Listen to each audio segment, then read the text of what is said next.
2 words, Revo Fitness. Here's a few more. Simple, 24/7, reformer Pilates, body scanners, massage chairs, squat racks, free weights, pin and plate loaded equipment, no lock-in contracts, no bullshit.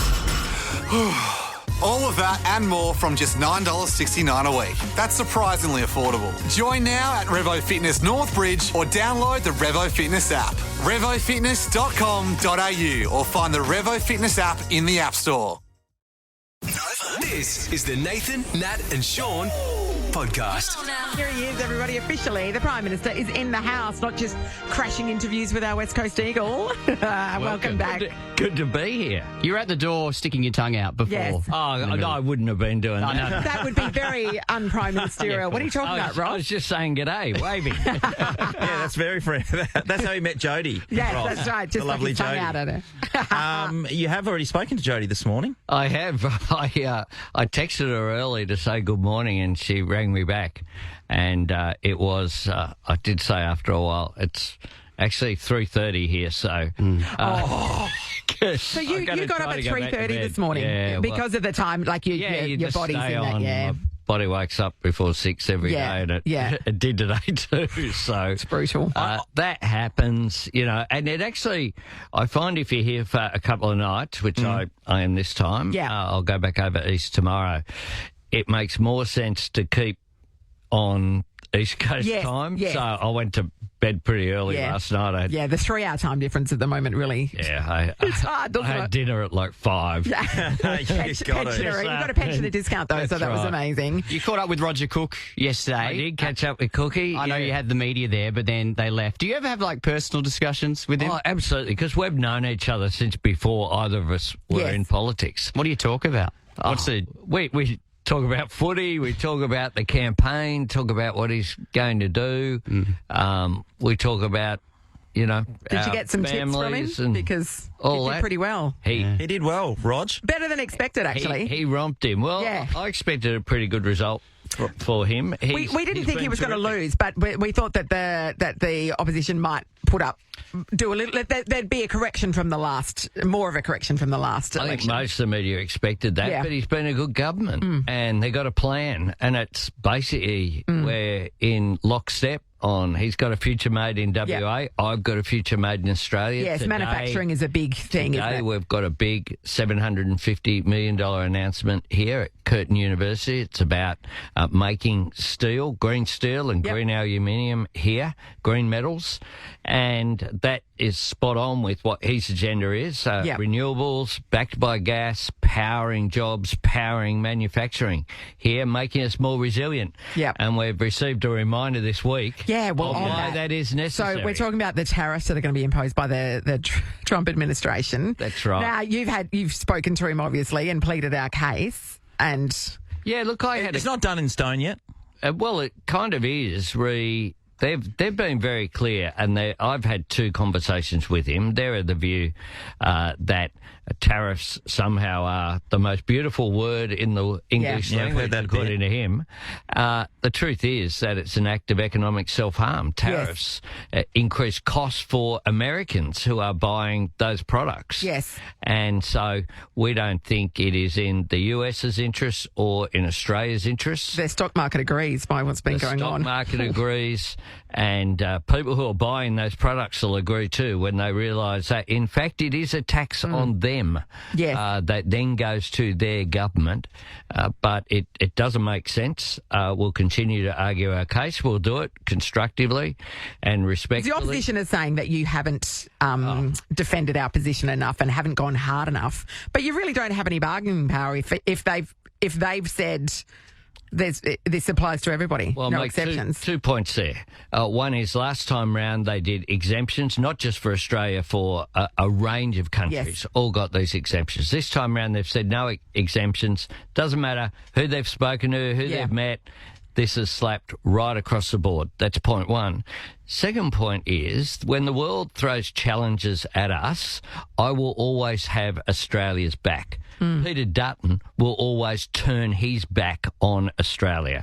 He has had a choice in the last few days of whether he stands up for Australia or stands up for the Trump administration, which has put these costs on every country in the world, and he has chosen not to stand up for Australia. It is beyond belief how he can argue that his commentary helps Australia in arguing our case to the United States.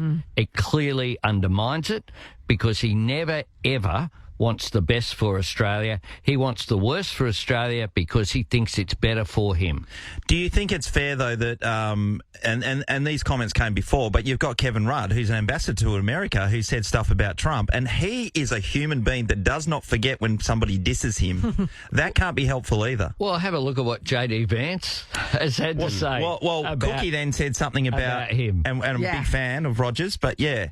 But, you know, people say things. JD Vance is the Vice President of the United States. Yes. He said things that are far harsher about Trump. Trump. So he was very anti-Trump before he was selected as the vice presidential nomination. Yeah, and he said harsher things than any Australian has said.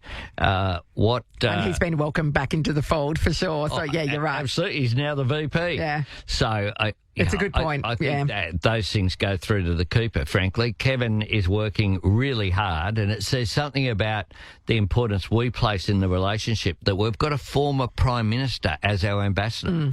Nathan, Nat and Sean podcast. On the other side of things that's happening at the moment, because we always talk about the US, and Donald Trump will always be in the news because he's selling papers, right? He's saying weird-ass stuff all the time, and he's making statements, and he's pissing off everyone, for want of a better term. China threw massive tariffs on us as well, on terms of meat, barley, crayfish, wine, the whole lot. lobsters, Wine, yeah. way Just more bans. than 25%. Oh, absolutely. Plus, they're doing bog laps around Australia with their frigates and stuff. That surely has to be more concerning.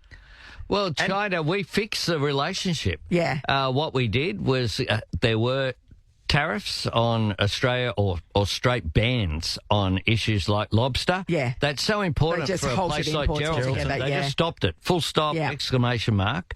And then everybody got cheap crayfish for Christmas that year. They did. Yeah. They Look did. at Sean, especially this guy. Look at him. Back of the truck, my friend. They were $20. Yeah, they were. Yeah, back in the boat, in Marrickville, let me tell you. Yeah.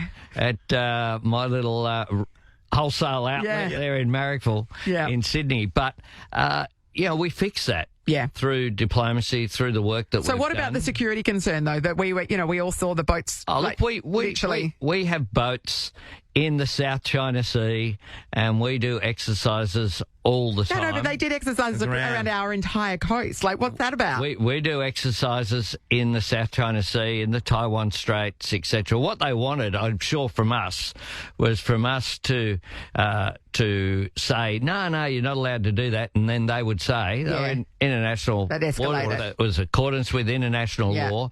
What we say is that we support international law. We put in a strong protest about the live fire exercise that they did. They did that in international waters, but we think they should have given far more notice. That's what we do when we're in their region of the world. But the relationship is far improved. There wasn't, of course, I brought the Chinese Premier here to WA, of course, last year. That was well received. Lobster for dinner? We did have lobster for lunch, and that helped. Came over the line. I sat next to the Premier and said, this is pretty good, isn't it? You want some of this, and you want some of the WA wine as well, which is all great quality. And that's jobs for Australia.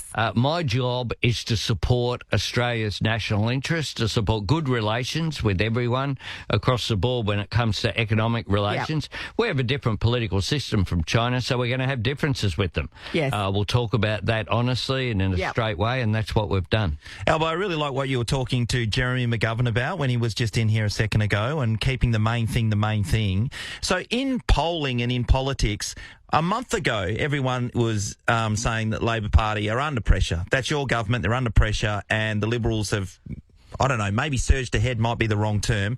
But then, yesterday I think it was, and the polls come out and they change, and it's all in a matter of moments. An interest rate cut happens, which is great Of timing, that kind of stuff, And it's all, frankly, it's 1% here or 1% there, which doesn't matter. You can't be focused on whether you're on, as a poll today, we're on 51. Yeah. If we're on 49, does it really matter at this stage in the cycle?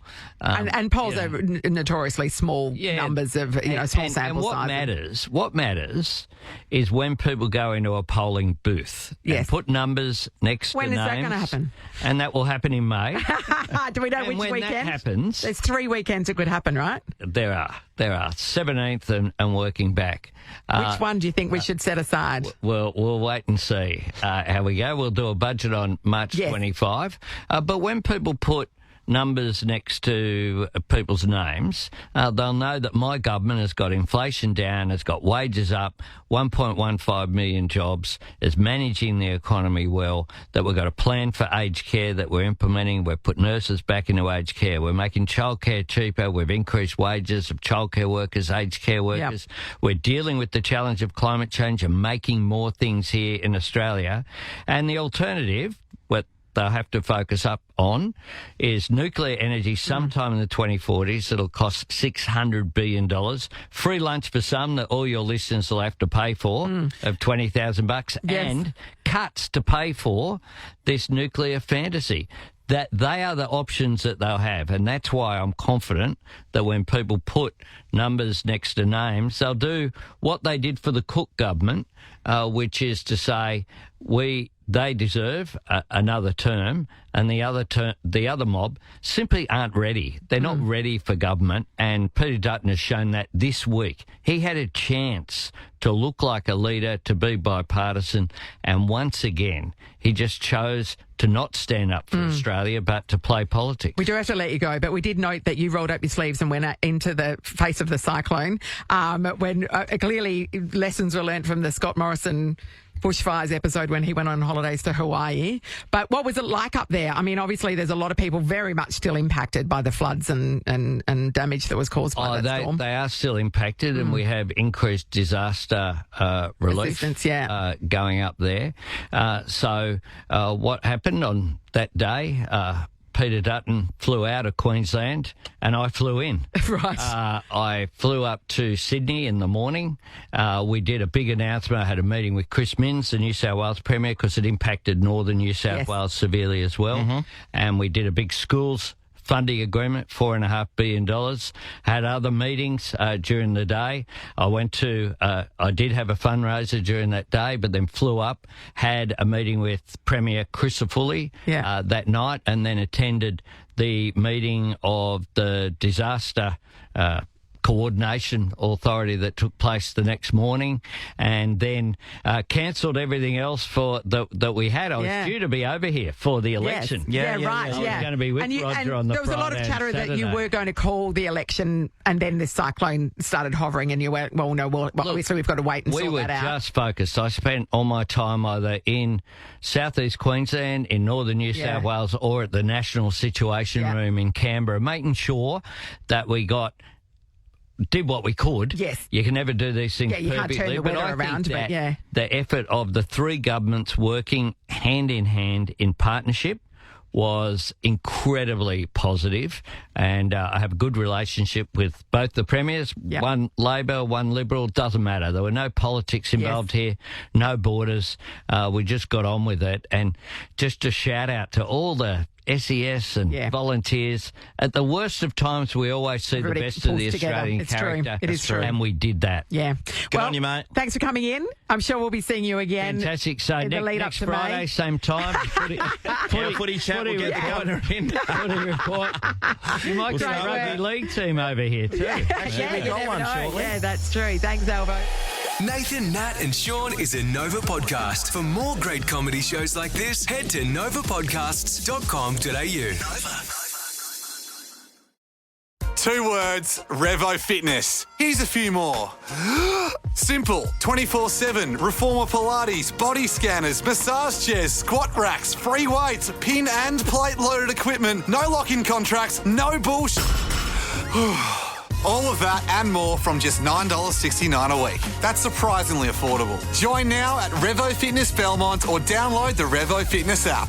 RevoFitness.com.au or find the Revo Fitness app in the App Store.